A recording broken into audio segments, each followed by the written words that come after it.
ৰাকেশ ব্ৰহ্ম ডাঙৰীয়াৰ আনুষ্ঠানিক শিক্ষাৰে শিক্ষিত নহয়। ৰাকেশ ব্ৰহ্ম ডাঙৰীয়াই হাগ্ৰামা মহিলাৰীক যিদৰে বক্তব্য প্ৰেৰণ কৰিছে তাৰ কাৰণে ইউপিপিএল চৰকাৰৰ বা প্ৰমোদ বড়ো ডাঙৰীয়াৰ লাজ পোৱা কথা।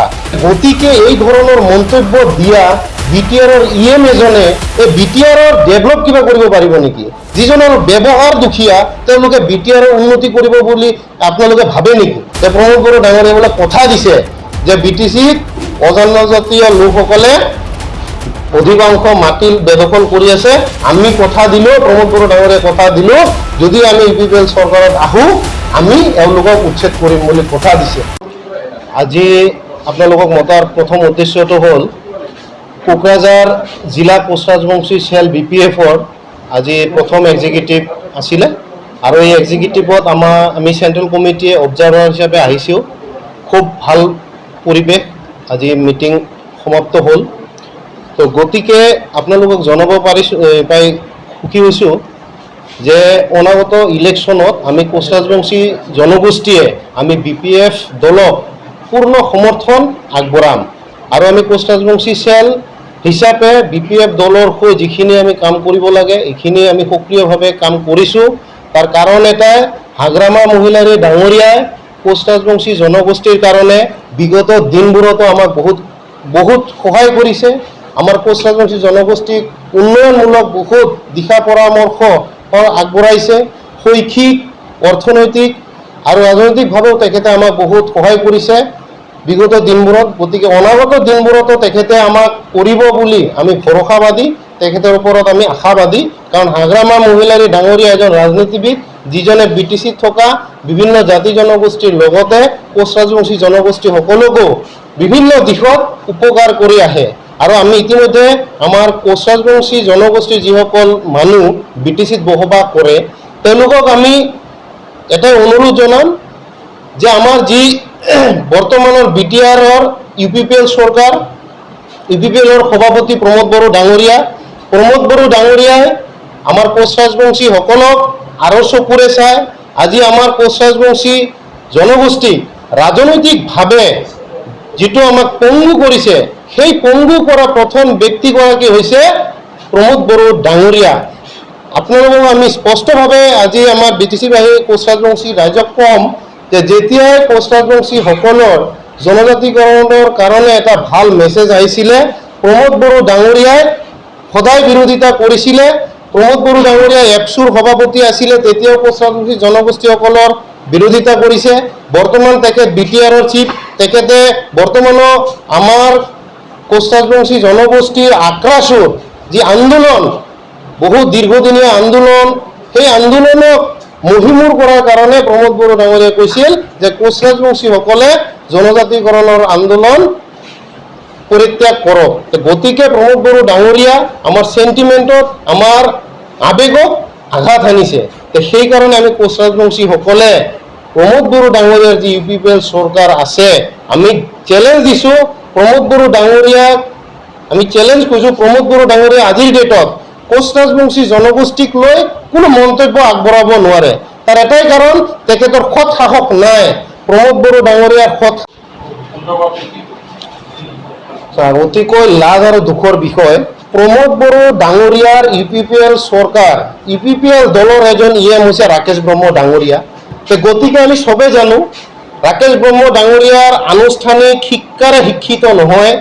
কাৰণ আমি এটা বস্তু স্পষ্টভাৱে জানো, আমাক সৰুতে আমি স্কুল, কলেজ, ইউনিভাৰ্চিটিত পঢ়ি আহি আমি এটা বস্তু জানো, এজন মানুহ শত্ৰু হ'লেও যদি বয়সত ডাঙৰ হয় তেখেতক সন্মান দি কথা ক'ব লাগে।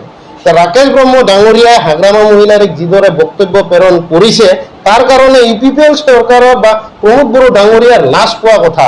কাৰণ এজন বিটিআৰৰ ইএম, তেখেতৰ ব্যৱহাৰ ইমান দুখীয়া যে ছিনিয়ৰ, জুনিয়ৰ, সৰু ডাঙৰ গুৰু ব্যক্তিক তেওঁলোকে সন্মান কৰিব নোৱাৰে। আজি হাগ্ৰামা মহিলাৰী ডাঙৰীয়া BPF দলৰ সভাপতি, কিন্তু তেখেততো ৰাকেশ ব্ৰহ্ম ডাঙৰীয়াতকৈ বয়সত ডাঙৰ। গতিকে এই ধৰণৰ মন্তব্য দিয়া বিটিআৰৰ ইএম এজনে এই বিটিআৰৰ ডেভেলপ কিবা কৰিব পাৰিব নেকি? যিজনৰ ব্যৱহাৰ দুখীয়া তেওঁলোকে বিটিআৰৰ উন্নতি কৰিব বুলি আপোনালোকে ভাবে নেকি? বা প্ৰমোদ বড়ো ডাঙৰীয়া এনে ধৰণৰ মন্তব্য দিব নোৱাৰা বা তুলুঙা মন্তব্য দিয়া আনুষ্ঠানিক শিক্ষাৰে শিক্ষিত হয় নে নহয় ৰাকেশ ব্ৰহ্ম ডাঙৰীয়া, এনেকুৱা ধৰণৰ যদি EM লৈ BTR চলাব খোজে, BTR বাহিৰ বা BTC বাহিৰ অনাগত দিনত ভৱিষ্যত আমাৰ খুব বেয়া দিন আহি আছে। আপোনালোকে জানে যে হাগ্ৰামা মহিলাৰী ডাঙৰীয়াৰ দিনত 17 বছৰ, মই স্পষ্টভাৱে কৈছোঁ, 17 বছৰ আমি উচ্ছেদ অভিযান আমি শুনা পোৱা নাছিলোঁ। উচ্ছেদ অভিযান যিটো সেন্টেন্স বা শব্দ আমি শুনা পোৱা নাছিলোঁ। কিন্তু বৰ্তমান BTRৰ প্ৰমোদ বড়ো ডাঙৰীয়াৰ দিনত যি উচ্ছেদ অভিযান চলাই আছে, আজি কেইদিন আগত মুছলমান ভাইসকলক টাৰ্গেট কৰিছে, কেইদিন পিছত কোচ ৰাজবংশীসকলক টাৰ্গেট কৰিব, গোৰ্খাসকলক টাৰ্গেট কৰিব, কেইদিন পিছত আদিবাসী ভাইসকলক টাৰ্গেট কৰিব। এই যে টাৰ্গেট কৰি যি উচ্ছেদ অভিযান চলাই আছে, অশান্তিৰ পৰিৱেশ সৃষ্টি কৰিছে, এয়া কি BTRৰ শান্তি নেকি? প্ৰমোদ বড়ো ডাঙৰীয়াটো লেকচাৰ মাৰে, ডাঙৰ ডাঙৰ কথা কয় যে BTRত শান্তি প্ৰগতি চব হৈ আছে, একেবাৰে ভুৱা। BTC ৰাইজক একেবাৰে ৰাম ঠগন দিছে। আৰু এটা কথা আপোনালোকক কওঁ, BTC চুক্তি হৈছিলে বিভিন্ন জাতি জনগোষ্ঠীক লৈ, সেইটো চবে জানে। BTC চুক্তিত কিন্তু চবৰে মানে অৱদান আছে বা সবকে লৈ BTC চুক্তি হৈছিলে, কিন্তু BTR চুক্তি কিন্তু বিভিন্ন জাতি জনগোষ্ঠীক লৈ BTR চুক্তিটো হোৱা নাই। BTR চুক্তিত BTCত থকা অবড়ো ৰাইজ তথা কোচ ৰাজবংশীসকল আমি আনছেটিছফাইড BTR চুক্তিত। BTR চুক্তিত একেবাৰে ফোপোলা। আৰু আমাৰ BTC বাহী ৰাইজক মই শেহতীয়াকৈ অনুৰোধ জনাম যে আপোনালোকে প্ৰমোদ বড়ো ডাঙৰীয়াৰ প্ৰলোভনত পৰি আপোনালোকে মিছাতে তেখেতৰ মিঠা মিঠা মাত শুনি ফেচবুক হোৱাটছআপৰ এজন জনপ্ৰিয় অৱস্থীয় জনপ্ৰিয়তা অৰ্জন কৰা নেতাৰ কথা ভুল নাযাব। আপোনালোকে যদি প্ৰমাণ চাব খোজে প্ৰমোদ বড়ো ডাঙৰীয়াই কি ডেভেলপ কৰিছে, কি উন্নতি কৰিছে, আমি প্ৰমাণ আপোনালোকক দেখাব পাৰিম। প্ৰমোদ বড়ো ডাঙৰীয়া বৰ্তমান যিটো ৰাজনীতি চলাই আছে, এই ৰাজনীতিত বিভিন্ন জাতি জনগোষ্ঠীক হেৰেছমেণ্ট দিয়াৰ কাৰণে, আৰু প্ৰমোদ বড়ো ডাঙৰীয়াৰ এটা লক্ষ্য আৰু উদ্দেশ্য আছিলে, কেইদিন আগত আমি ট্ৰাইবেল সংঘৰ যিজন প্ৰেচিডেণ্ট আছিলে ট্ৰাইবেল ষ্টুডেণ্ট ইউনিয়নৰ, তেওঁলোকে কৈছিল যে প্ৰমোদ বড়ো ডাঙৰীয়াই বোলে কথা দিছে যে BTCত মানে অবড়ো অৰ্থাৎ অজনজাতীয় লোকসকলক উচ্ছেদ কৰিবই তেখেতে বোলে কথা দিছে। ভিডিঅ'টো মোৰ ওচৰত নাই, মই পালে আপোনালোকক জ্ঞাত কৰিম।